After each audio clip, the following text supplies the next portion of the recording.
Hi, we're doing what's the word? We're doing Power Washing Simulator again. It's Random Fact Friday.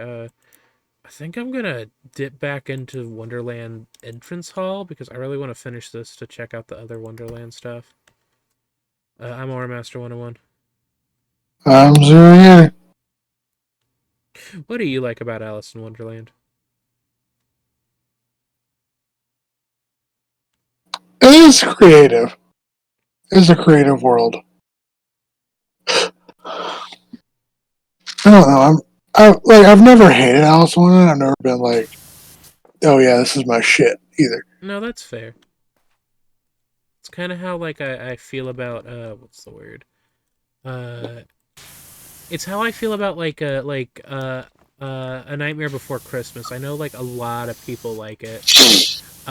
But it's like I'm not like getting it. I'm not getting Jack Skeleton tattooed on my ass crack and shit like that. You know what I mean? I remember reading. So I remember, and I don't remember the brand, but there was maybe I can find it real fast. The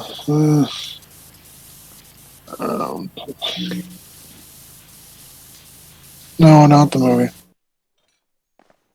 The more like the booby. Am I right? Get it, tits.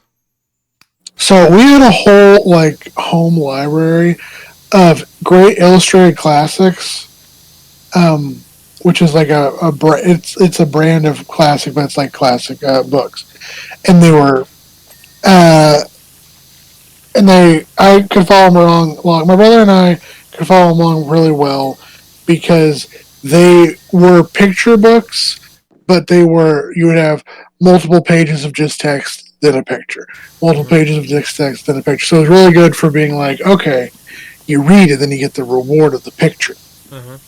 of what's happening. Uh-huh. And so we read through a lot of them. I think my dad bought, like, my dad and my mom got a lot of them in, like, a garage sale. Mm-hmm. And we was like, because we had like 50 of them. Anyway, I remember Alice one of those one of them. Hmm.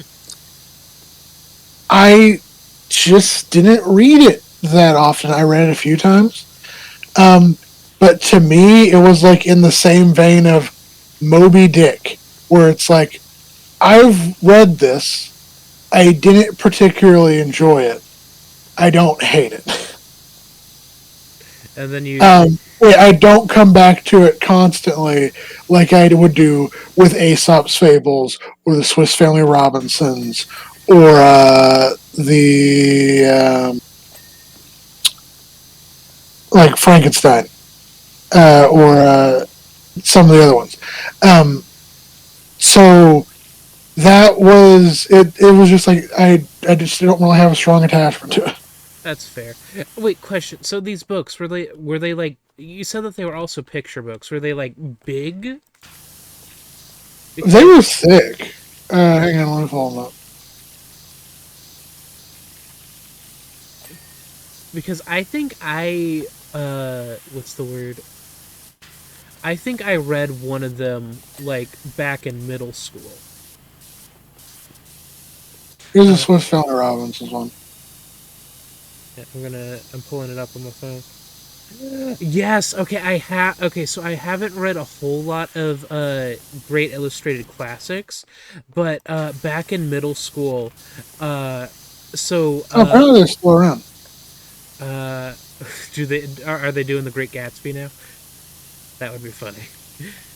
Uh but my one of They my have 66 titles ooh, fancy. currently. Uh They include Adventures of Huckleberry Finn, Adventures of Robinson Crusoe, Sherlock Holmes, Tom Sawyer, Aesop's Fables, Alice in Wonderland, Anne of Green Gables. That was a book I never really enjoyed. Around the World in 80 Days. That was one I did enjoy. The Little Princess, Tale of Two Cities, Black Beauty, Beauty and the Beast, Cinderella, Captain Courageous, The Count of Monte Cristo, Dracula, Dr. Must Died, David Copperfield. Before I continue, you were going to say something. yeah, in middle school, so my last class of the day was proctoring, which was basically being a teacher's assistant.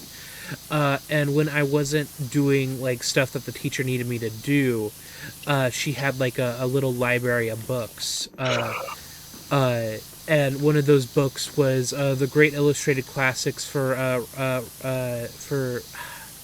which you it was one of the Robinson Crusoe or Was one of them, yeah. yeah, that was the one that I read a whole lot. I think she had other ones, but that was the one that I always gravitated towards.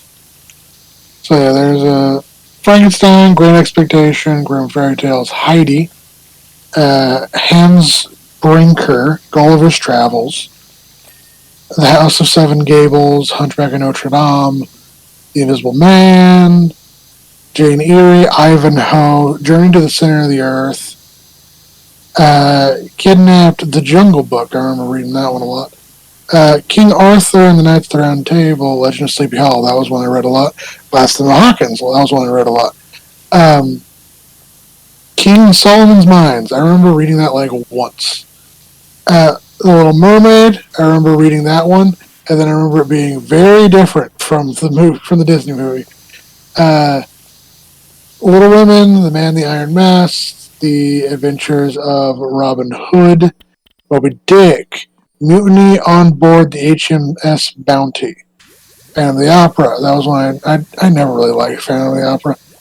Oliver Twist, Peter Pan, Pollyanna, Pride and Prejudice, Picture of Dorian Gray, Rebecca Sunnybrook Farm, The Prince and the Pauper, The Red Badge of Courage, Sleeping Beauty, another Sherlock Holmes one, The Secret Garden, Snow White, Swiss Family Robinson's Tales of Mystery and Terror, Hmm? The Time Machine, I remember that one.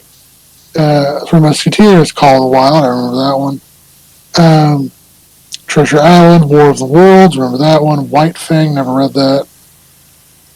The Wind in the Willows, that was another good one. 20,000 Leagues Under the Sea, Wizard of Oz.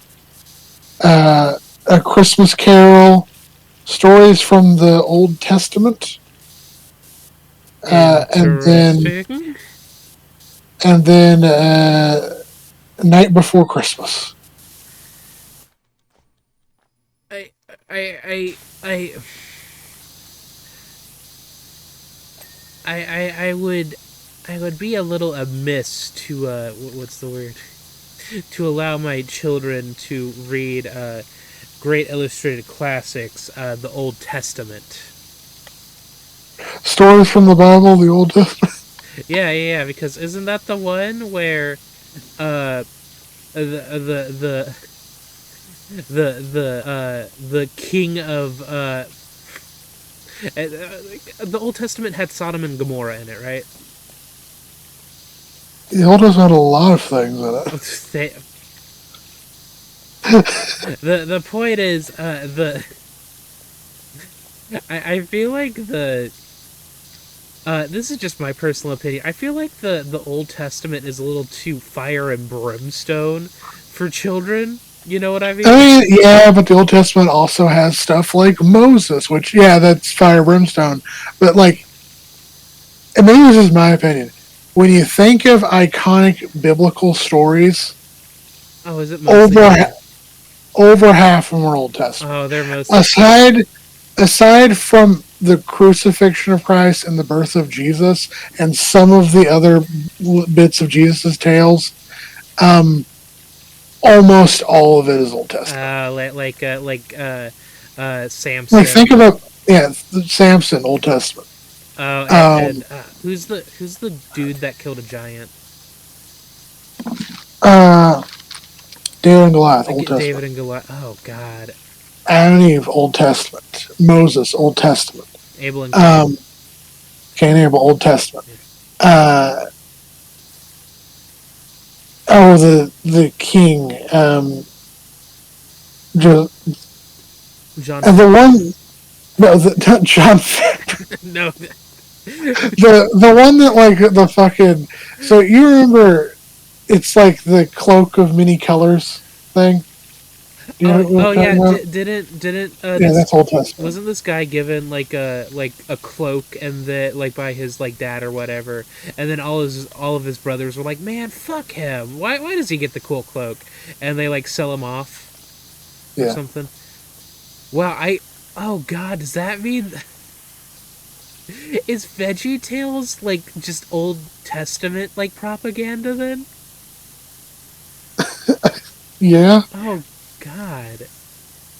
Veggie Tales, no.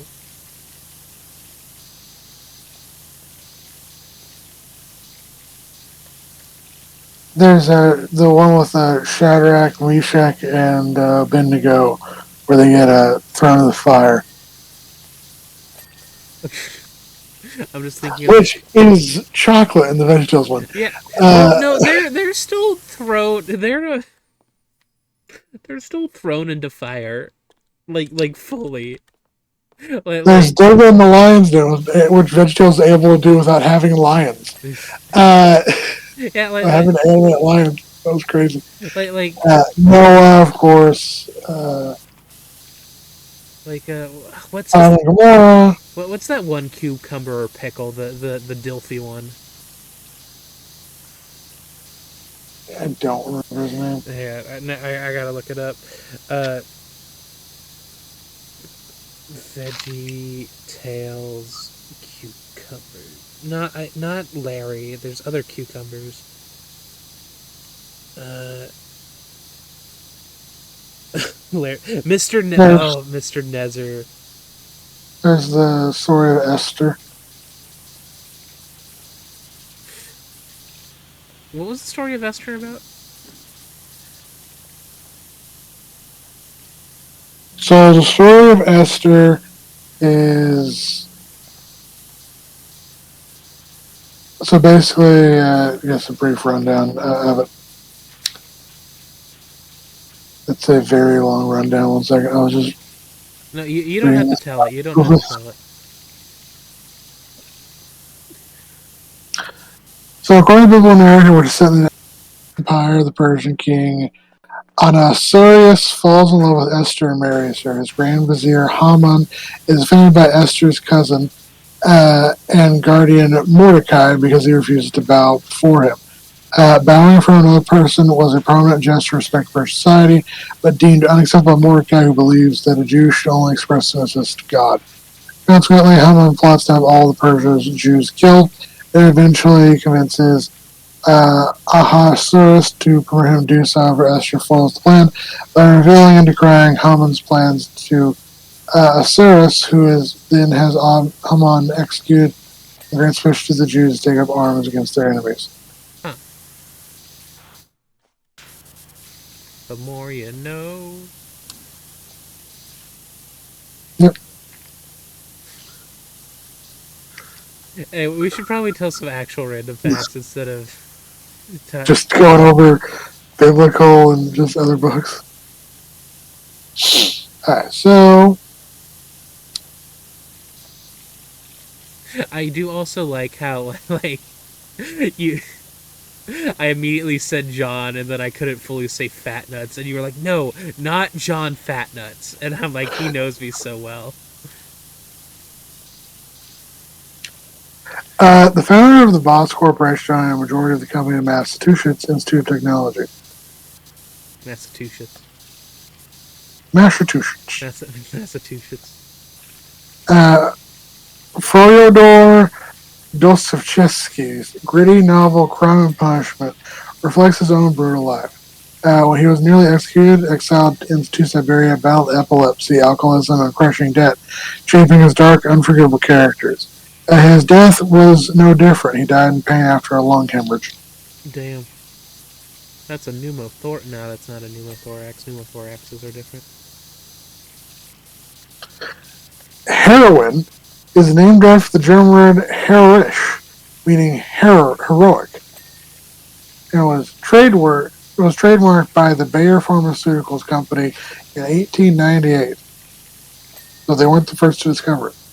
So it wouldn't be weird for like a gritty like action movie to for like the hero to like do a hit of heroin and then immediately like I'm holding out for a hero comes on.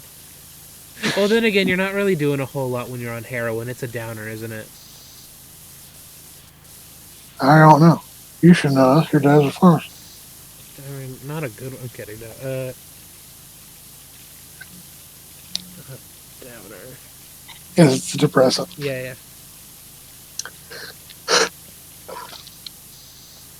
Where have all the good men? So they need to do a bump of meth instead if they do holding out for a hero.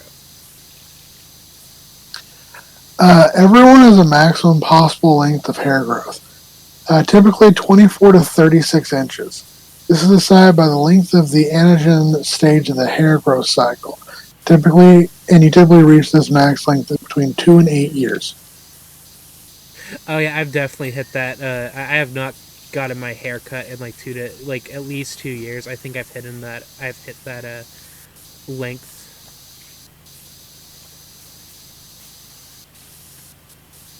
The Thing, 1982 film, didn't have any CGI, and all the effects were created with special effects team with rubber, animatronic, and assorted other tools. It was one of the last pre-CGI movies. And then its pornographic parody, The Thing, was all CGI. Thing starring Hawktua. Okay. We gotta figure out which one of us is the sentient penis. Uh, the Habsburg monarchy believed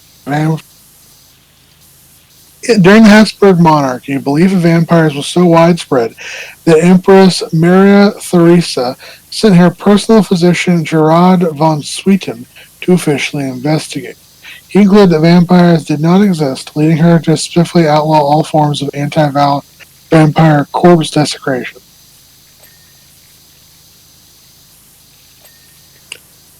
Now I'm thinking about like stories involving werewolves, like the one guy like you know how werewolves like aren't necessarily Christian, but they're also not necessarily not Christian. In some instances.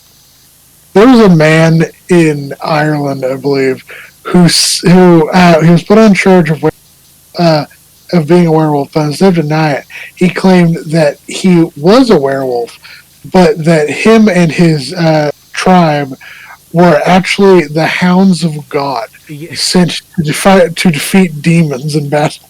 yeah. And then like after he's done talking about this, the judge was like, "Bitch, you're not here. Like you're here because you weren't going to church. What the fuck are you talking about?" I think those are my favorite. Like Christian werewolves are my favorite mythology.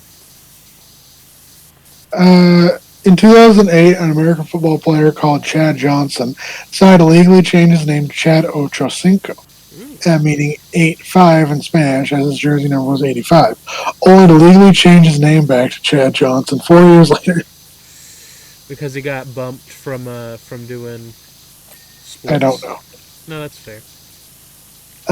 The Count of Monte Cristo was first published as a serial between 1844 and 1846.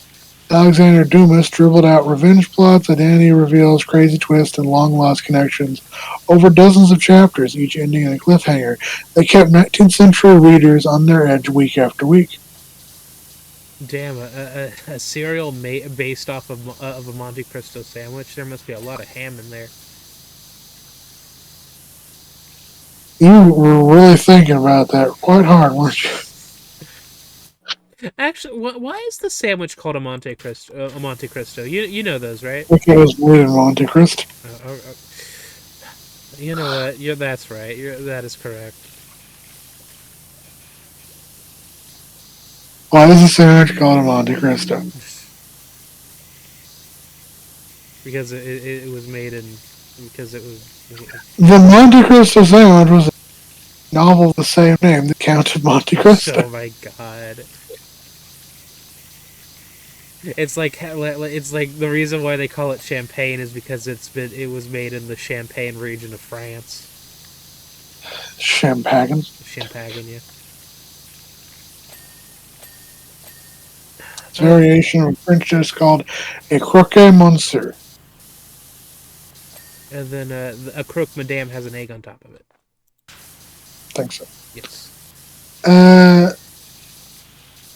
Long before the Clement family took that title, there was a country or western bluegrass group called the 1930s Beverly Hillbillies. Some of the recordings are on YouTube. Mm. Like the sitcom Beverly Hillbillies. Yes, before there was the Beverly Hillbillies, Ah, there was a bluegrass group called the Beverly Hillbillies. of course.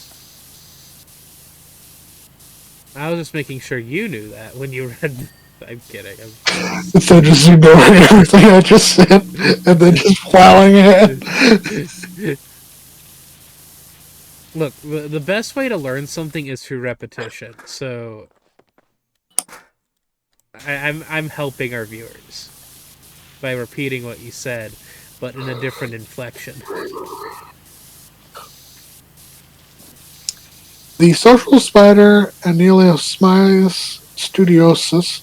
Adult males will mate with juvenile females in mock copulation, or essentially foreplay. This playful behavior is believed to decrease female aggression later in life Interesting. and increase the sexual performance of both males and females. And then the guy gets really into legs, and then it's over for everybody. Watermelons are classified as berries. Do you want to tell the class about soaking? Nope. The only child of soaking is where you take your corks and you soak them in water so that they are more pliable for you to then shove in a bottle. Uh, You know what? We'll take that explanation instead of the alternative explanation. Soaking is when you put your dishes in the sink overnight, totally to let them like soak and get the dirt off, and not because you're just being lazy. I don't know why. Actually, hang on. Actually, let's talk about this for a second because, like, I feel like with most dishes, like with not dishes, but like pans, it's like a bad idea to soak your fucking pans because, like, you have non-stick coating pans, which, like, I feel like if you soak those, that would like fuck up the. The only time I've had most success with soaking is if like something was burnt onto it, Uh huh. and then you leave it soaking, and then it like softens, or like with baked goods, say you make a cake and then you have it in the fridge for like a week as people are still eating off it. Once the fridge is done, you just have a cake pan that's all lined with like this crusty bread, like that's just stuck to the line because like the cake splits away from that when you cut a slice. Uh huh. That's when you soak the pan, and then it becomes soft again, and then you can just take a sponge and wipe it off instead of having to scrape. Question: Do you like put Pam like do you grease your cake pan before you cook? Yes, Okay. yes, it I doesn't always work. I mean, well, Also, the nature of a lot of cakes is that they are by nature crumbly, and so it does not matter look, if you like it does help to an extent, but you're not going to get a clean cut. I don't know what I was gonna say in this situation. All that I know is that if you soak your like cast iron pans, you are actually Satan. You don't soak Jester. Yeah, yeah. There have been many arguments in this house because a certain individual soaks the fucking soaks like our good cast iron pans, and she's like, well, I didn't like we used to soak the cast iron pans when I was younger, and it's like, well, that's why they suck. It is better to use soap on a cast iron pan than to soak a cast iron Yeah, pan. yeah. And you probably know who I'm talking about when I'm talking about this conversation. You, No, my your aunt. my aunt. Yeah. Now, so that's the thing. A lot of people give me shit about it. I tell them to fuck off. Um, So people will give me. Speaking of, I probably need to read. And you take oil, wipe the cast iron skillet, and then put it in the oven for a couple Yeah, hours yeah. to You need bake. to Like take that season back it. on. I probably need to do that Yeah. because it's been like. So what happened was my mother um, left a bunch of grease in it, and Oh. then it got put in the oven, but not at a high enough temperature to actually put it onto the polymerize the pan. So now it's just tacky. Yeah. And I think I just need to like clean it, put new oil on it, and then fully set it. Yeah. Uh, Honestly, now is probably a good time for you to do that. yeah. Yeah. Yeah, always remember to season. Like, don't season your pan regularly, but well, I mean, or do, yeah, uh, get If you have a good seasoning on it, it will be all right for a long time. yeah, yeah. Most cast But iron, generally, like every so often, you're gonna want to do it yeah, again. like most cast iron pans nowadays are pre-seasoned, so like you don't have to worry too much about it. Yeah. Also, did you know that you're supposed to season a molcajete as well? Yeah. I did not know this. The salt. Well, what's the word? If you're like doing like a molcajete from like scratch, you're also supposed to like grind rice into it. At least that's what I've No, seen. Also, if it's porous, don't use it. It's made of concrete. yeah. Uh,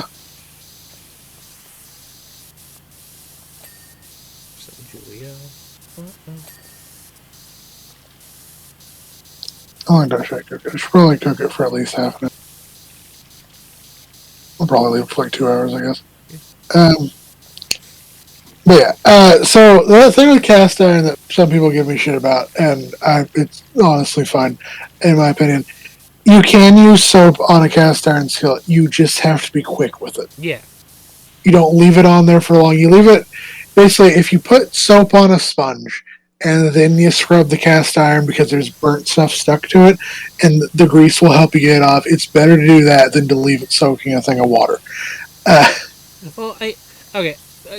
Do all like dish soaps have like oil like breaking like oh, good dish soaps, yeah. all good dish soap? Get a That's bad the dish soap then. that's the point of dish soap. Yeah, The that point of dish soap is to because so a lot of fats and oils don't do well with water because they're polarized from each other. uh-huh. Uh, dish soap literally lets the two combine. That's the point of dish soap. Yeah, That's the point of soap in general. that's why people use Dawn when oil slicks when like an oil slick happens and You know? it gets the animals covered. In fun fact, if you have like motor oil on yourself and your soap isn't cutting it, what you do is you take some vegetable oil, put that on, the oils will mix, and then the more soluble oil, vegetable oil, will then come off with the Dawn dish soap. Also, my go-to rule when it comes to motor oil is to not use it as lube. Your butthole will This has not been recover. this has been random fact, whatever. Bah!